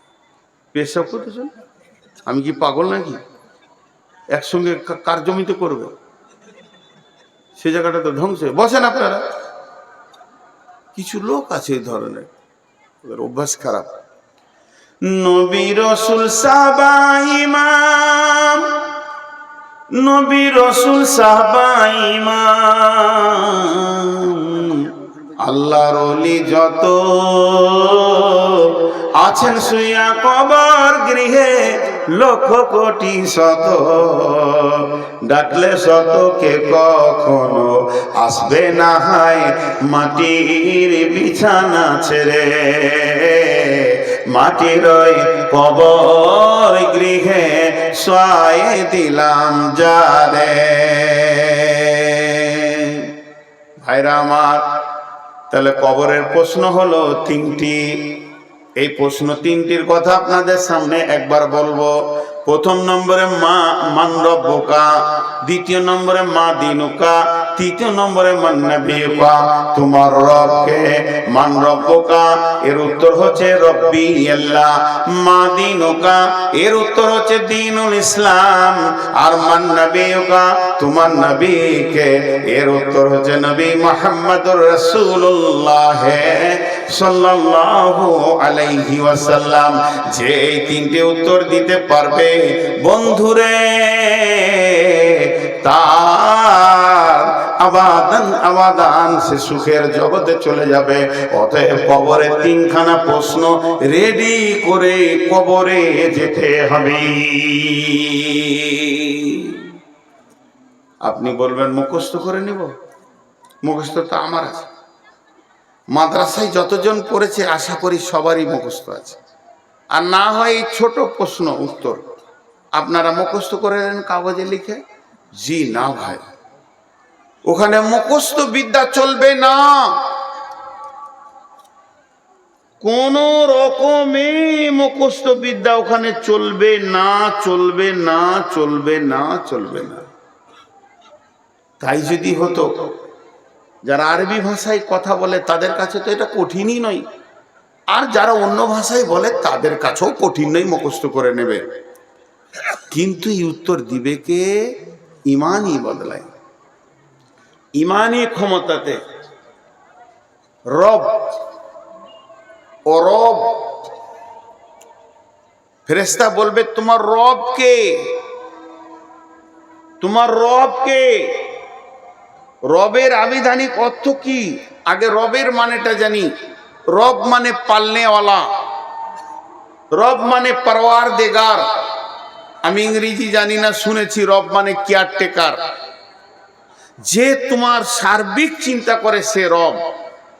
এবার বলি, দার্শনিকরা এর তর্জমা করেছে অনস্তিত্ব থেকে অস্তিত্ব দিয়ে আনুপাতিক হারে যে চাহিদা মিটায় তিনি তোমার রব। অনস্তিত্ব থেকে অস্তিত্ব দিয়ে আনুপাতিক হারে যে চাহিদা মিটায় সেই তোমার রব। আরেকবার বলছি, অনস্তিত্ব থেকে অস্তিত্ব দিয়ে আনুপাতিক হারে যে চাহিদা মেটাই সে তোমার রব। এটা সহজ করে দিচ্ছি। তোমার কোনো চিহ্ন ছিল না, যে তোমাকে বানিয়েছে।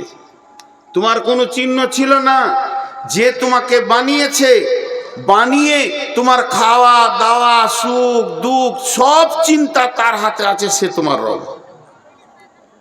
তোমার খাওয়া দাওয়া সুখ দুঃখ সব চিন্তা যার হাতে আছে সে তোমার রব।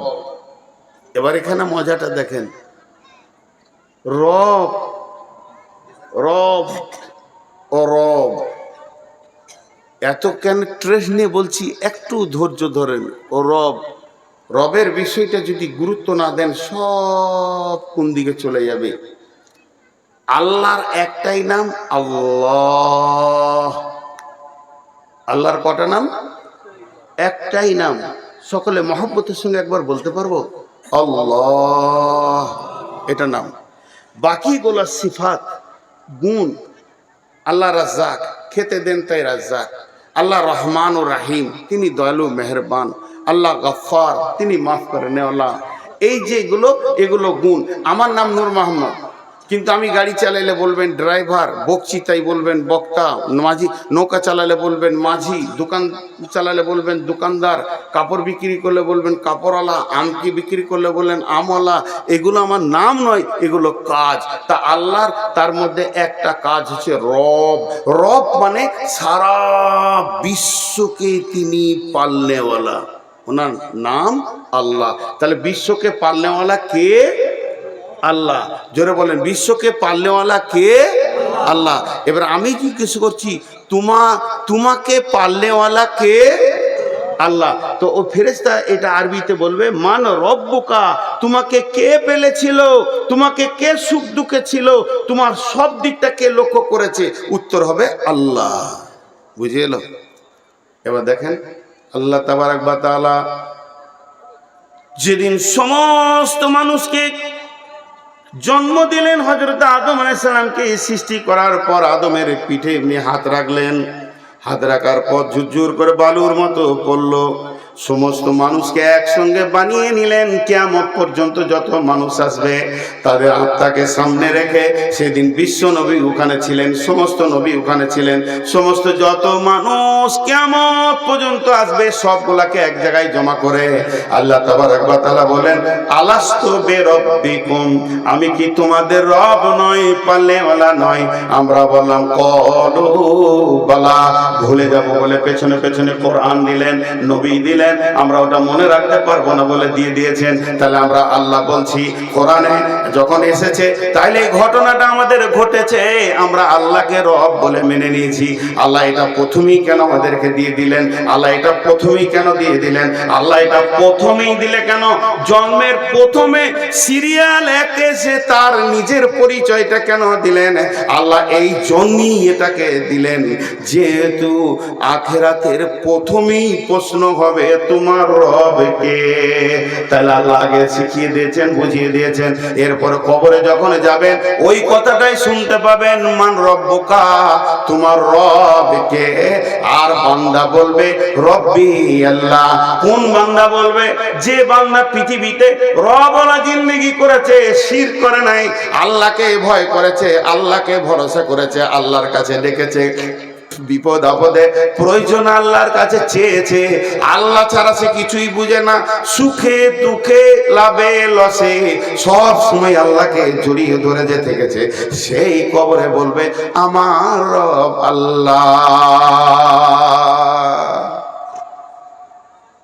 তার মানে এক কথাই বলে দিই, কবরে যাওয়ার আগে পর্যন্ত আল্লাহকে যে জড়িয়ে ধরে রেখেছে নিজের সঙ্গে, সে তাকে আর শিখাতে হবে না, তার মুখ দিয়ে অটোমেটিক বের হবে আমার রব আল্লাহ।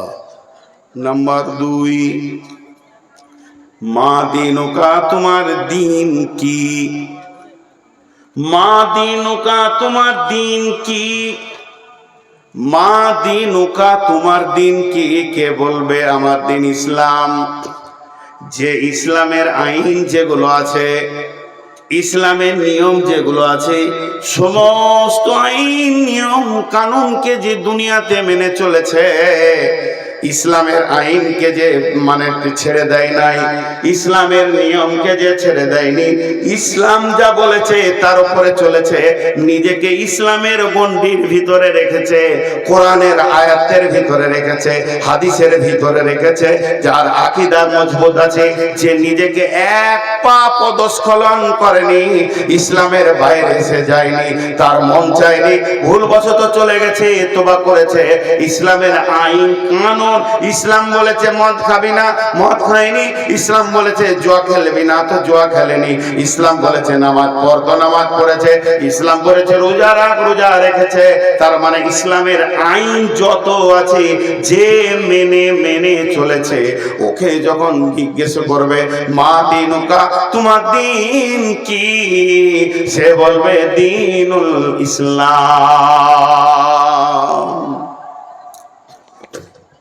জি ভাই, কোরআনের একটা আইন আছে, কোরআনের ভিতরে একটা আইন আছে।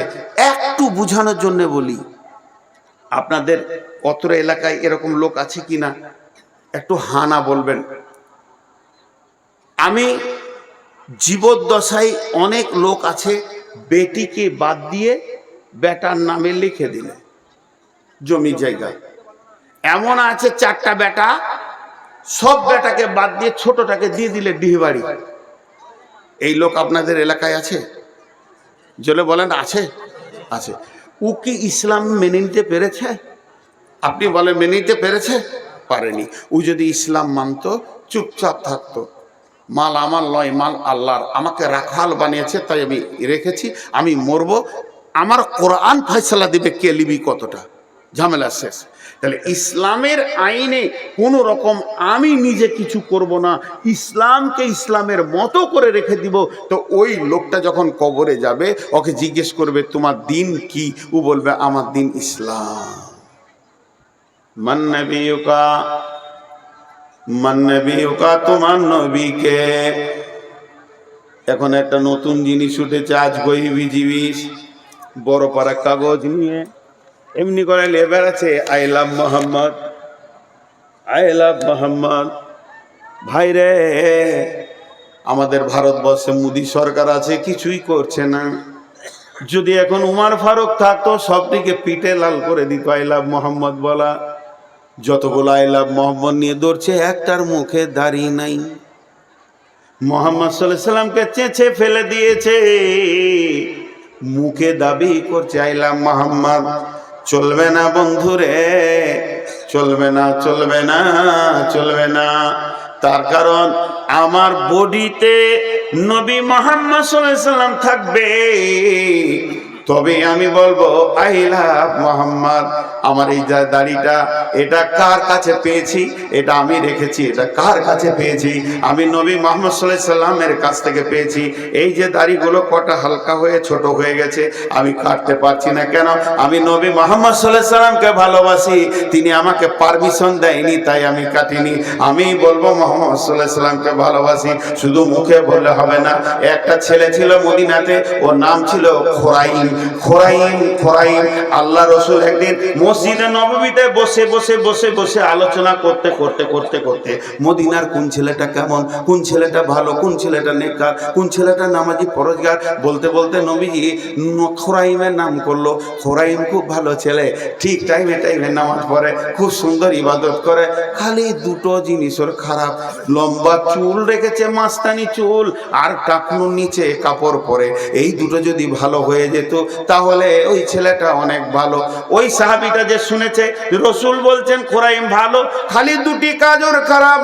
স্বয়ং ঘুরতে ঘুরতে একদিন খোরাইমের সঙ্গে দেখা হয়ে গেল।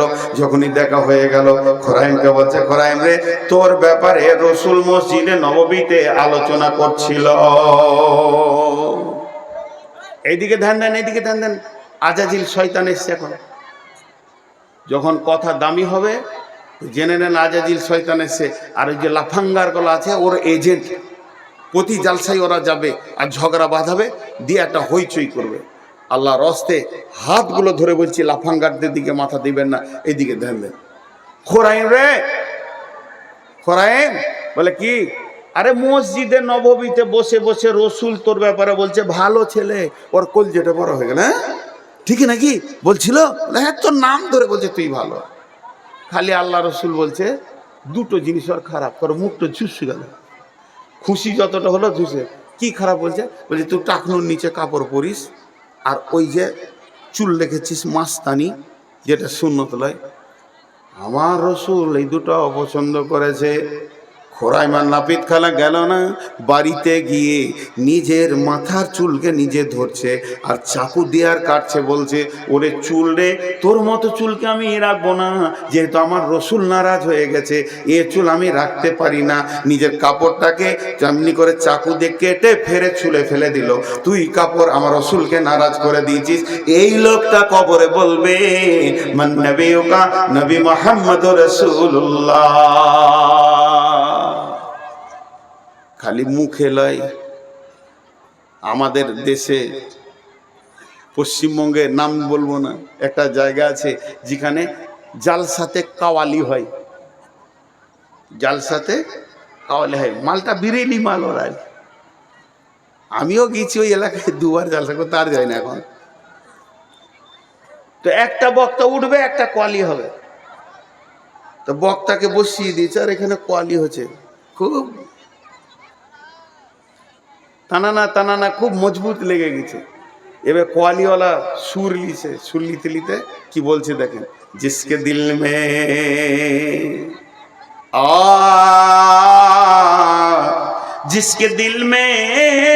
जिसके दिल में मोहब्बत रसूल नहीं, वो मोमिन नहीं, मोमिन नहीं, मोमिन नहीं। কথাটা সত্য। যার দিলে রসুলের মহব্বত নাই, ও কোনোদিন মুমিন হতে পারে না। আর নিজের থেকে, নিজের মা বাপ, ভাই বোন এবং নিজের জান থেকে রসুলকে ভালোবাসতে হবে। বিশ্বনবী বলেন, উমর রে, তুমি কি তোমার নিজের থেকে আমাকে ভালোবাসো? উমর বললেন না। রসুল বলেন, এখন তুমি কামেল মুমিন হতে পারোনি, তোমার ঈমান পাকা হয়নি। হযরত উমর দেখলেন, না, আমি না বুঝে বলে ফেলেছি, কিন্তু আসলে আমার জান থাকতে রসুলের জানকে কাউকে নিতে দিব না।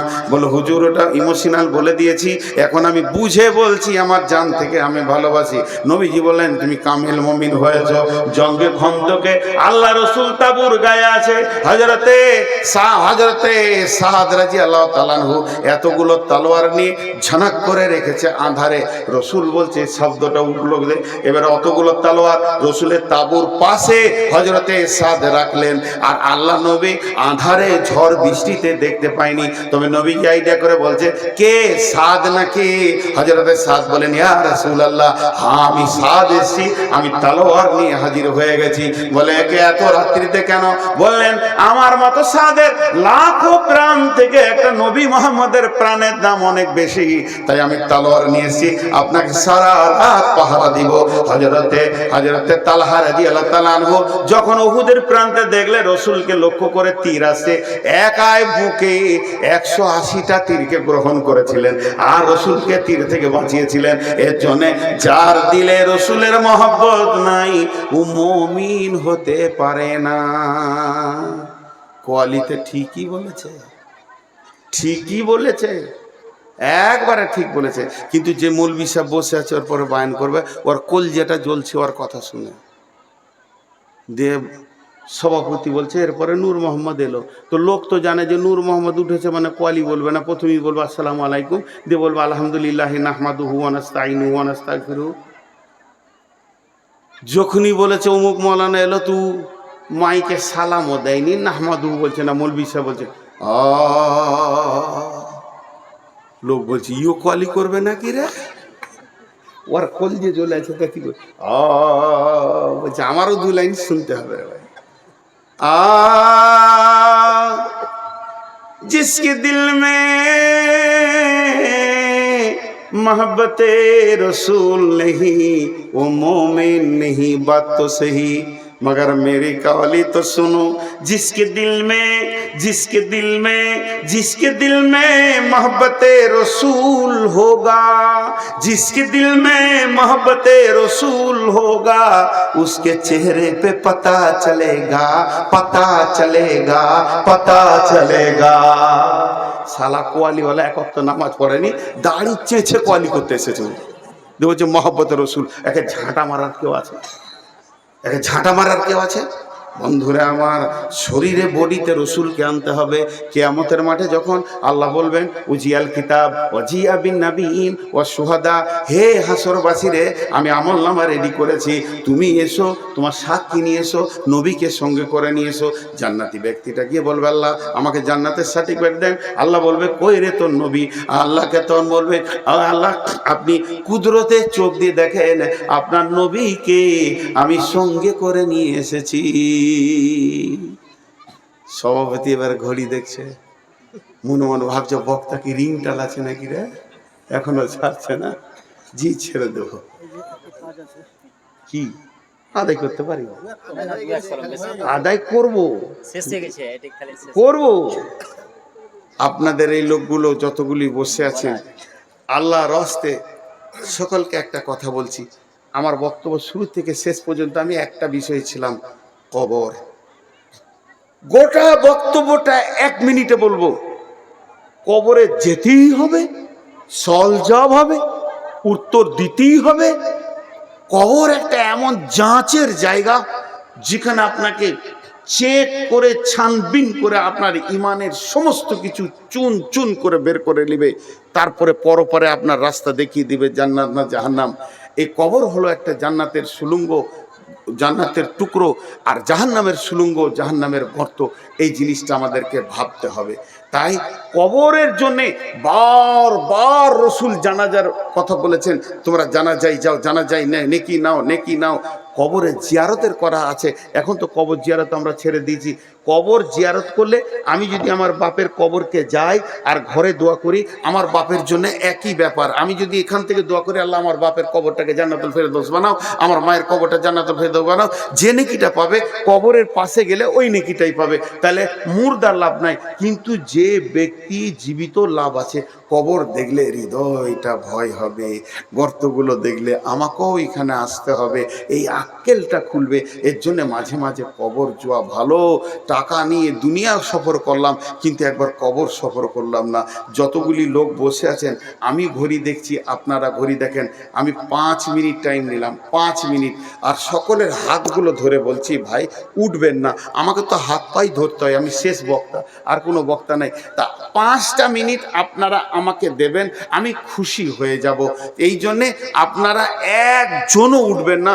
বাপ বলছি, ভাই বলছি, ছোট ছেলেদেরকে, বাবা বাবা সোনা মানিক আর মা বোনেরা যে বসে আছেন সকলের কাছে আমি একটু হাত জোর করে আপনাদের কাছে ভিক্ষা চাইছি। 5 মিনিট, 5 মিনিট আপনারা ঘড়ি দেখে নেন, আমিও ঘড়ি দেখে নিলাম। এই 5 মিনিট মাদ্রাসার জন্য কিছু করতে হবে। যদি না করি তো মাদ্রাসাটা তো অন্যদিকে চলে যাবে। এত বড় আয়োজন, এত কষ্ট, কমিটির এত দৌড়ঝাঁপ, আর মাদ্রাসা যদি কিছু না পায় তো ভুল হবে। বিধায় এখানে কয়েকজন দিয়েছে। কি আছে? জাকির সীতাপাহাড়ি থেকে আখতারুল সাহেব ছেলের জন্য 5,000 টাকা, আখতার সাহেব ফেরের জন্য 5,000 টাকা, জাকির হোসেন 2 বস্তা সিমেন্ট দিয়েছে, সালামত দিয়েছে এক বস্তা সিমেন্ট, আর রেজিনা দিয়েছে 2 প্যাকেট সিমেন্ট, হাসিম দিয়েছে 5 প্যাকেট সিমেন্ট। মহিলাদের মহল থেকে এসেছে 12,922, বেনামিতে 5,000, আর কৈসুদ্দিন সাহেব 20,000 টাকা। এগুলো টাকা এসেছে। এই দেখেন আমি হাতে পায়ে ধরলাম, তাও 2 জন উঠছে। বাপজি আপনাদের পায়ে ধরছি, বসেন। 5 মিনিট, 5 মিনিট, ক্ষতি হয়ে যাবে না বাপ, ক্ষতি হয়ে যাবে না। হ্যাঁ, যিনি টাকা দিবেন উনি উঠেন, যদি কিছু দেন এদিকে আসেন। যদি এই 5 মিনিটের ভিতরে 2,000, 5,000, 1,000 যারা দিবেন তারা উঠে এইদিকে আসেন, পেছন দিয়ে যেন না। ভাই আমার, আমরা একসঙ্গে দোয়া পরে সারবো। জি, আর এই ছেলেরা বাবরে আমার জন্য, আমার তরফ থেকে একবার চাদর নিয়ে যাও, যার কাছে যা আছে চাদর, 2-3টে চাদর ঢুকে যাও, 2-3টে চাদর। ভাই 5 মিনিটের মধ্যে 1 মিনিট হয়ে গেল, আর 4 মিনিট আছে। মিস বাহাউদ্দিন 10 প্যাকেট সিমেন্ট, চলে যাবে না। এই ছেলে যাও যাও যাও যাও। ওয়াহেদ আলী বসুনাগা, ওয়াহেদ আলী বসুনাগা থেকে 1,000 টাকা। ভাই আছে, দেন, জাজাকাল্লাহ। আয় ছেলে বলো, আরো চাদর যাও, আরো চাদর দাও। চটচট করে আপনারা পকেট থেকে পয়সা রেডি করেন। আমি একদম 5 মিনিট হলে আমার ওয়াদা ঠিক রাখবো। এই শোনো, ওই পেছন দিকে যাও, পেছন দিক থেকে এদিকে এসো, কারণ এরা আমাকেও দিয়ে দিতে পারবে, এরা বুঝে কম। পেছন দিক থেকে এইদিকে এসো। হ্যাঁ, এতক্ষণে ছেলে চালাক আছে। জি, এবার বলেন আল্লাহ, পেছন দিক থেকে সামনের দিকে এসো, ঠিক আছে? বলেন আল্লাহর জন্য কেউ 2-5 হাজার, এখানকার যে লোকগুলো আছেন মজলিস ভেঙে গেলে আমার হাতে দিয়ে দেবেন, আর চাদরে ওইদিকে যেতে যেতে আপনারা দিয়ে দেবেন। এই পেছন দিকে যা রে বাপ, যা, তোদের হুঁশ নাই রে বাবা রে, তোরা কি করে কি করবি, সংসার কি করে করবি রে বাবা? হ্যাঁ, তো হযরত উমর মাথায় গোবর নিয়ে বাড়ি গিয়েছে। গোবর, গোবর, উটের গোবর। তোর বাপ বলছে, উমর রে তোর মাথায় কেন উটের লাদ? বলছে খুব রোদ হচ্ছিল তো উটের পাছাতে বসে ছিলে দিয়েছে। মারলো গালে এক চর। গাধা, উট চড়াইতে জানিস না, রোদ লেগেছে তো উটের পাছায় বসবি? ওরা এত হুঁশ কম ছিল। সেই উমর একটা আঙুলে 18 লক্ষ বর্গ মাইল চালিয়ে চলে গেলেন। আমি হযরত উমরের কথা বলছি, ইসলামের দ্বিতীয় খলিফা। উনি কত সাদা সিধে ছিলেন। ওর বাপ উট চড়াইতে দিয়েছে তো রোদ লেগেছে, উটের পাছাতে বসে মাথায় গোবর লে ঘর গেছে। ওর বাপ মেরেছিল, পড়াস করে এক চর। গাধা, তোর হুঁশ নেই, উটের পাছায় কেউ বসে? সেই উমর একটা আঙুলের ইশারায় 18 লক্ষ বর্গ মাইল শাসন করলেন। কে আছেন ভাই আমার? দেন, চটচট করে কিছু দেন। আমার হাতে আর 2 মিনিট আছে। নজরুল 1,000 টাকা। আর কেউ আছেন? তৌহিদুল 1,000 টাকা। আর কেউ আছেন? আমার হাতে মাত্র 1.5 মিনিট আছে। আমি ওয়াদা করেছি, ওয়াদা উপরে আবদ্ধ থাকবো, ওয়াদা আমি ফেল করব না। ভাই আমার, যদি কেউ 2,000, 5,000 থাকে। আর একটা কথা বলে দিই, কথা বলতে বলতে আমি যখন দোয়া পরে শেষ করে দেব, ওইদিকে চাদর আছে, ছেলেদের চাদরে কিছু দিয়ে যাবেন, পারলে এখানে কিছু দিয়ে যাবেন। হ্যাঁ, আল্লাহ রস্তে। ভাই কেউ আছে না 2,000, 5,000 দেন? আসলে আমাকে শেষকালে দেয় তো, আমি আদায় বেশি পাই না। আমার আগেকার বক্তা হার পর্যন্ত চুষে চলে যায়, এটা আমার নসিবে থেকে। এই 500 টাকা, 100 টাকা আসে, আর কি আসবে আমার কপালে? উসমান ভাই ভালো ছিল, কোথা থেকে 500 টাকা দিলে হতভাগা দোয়া নেওয়ার জন্য। আচ্ছা, এখন আমার কাছে আর 20 সেকেন্ড আছে, আমি দোয়া দিচ্ছি, আপনারা বুঝে বুঝে আমিন বলবেন। এই আল্লাহ, সন্ধ্যা থেকে নিয়ে এই পর্যন্ত যত কোরআন হাদিসের আলোচনা হয়েছে সব আমাদেরকে আমল করার তৌফিক দাও। এই আল্লাহ, আজকে কবর নিয়ে আলোচনা করলাম। আমরা কবরে হিসাব চাই না তোমার কাছে, আমরা হাসরে হিসাব চাই না, আমরা কবরে সলজব চাই না। আমরা কাজেই তোমার দয়া, তুমি আমাদেরকে দয়া করো। হে আল্লাহ, কবরে কাউকে চাই না, মাকে চাই না, বাপকে চাই না, ভাইকে চাই না, বোনকে চাই না। মাবুদ, তুমি আমার সঙ্গী হয়ে যেও, তাহলে আমাকে আর ভয় লাগবে না। এ আল্লাহ, কবরের সল জবগুলো আমি যেন রেডি করতে পারি, তুমি তৌফিক দাও। এই আল্লাহ, তোমার হুকুম মেনে যেন সারা জীবন চলতে পারি, তুমি আমাদেরকে তৌফিক দাও।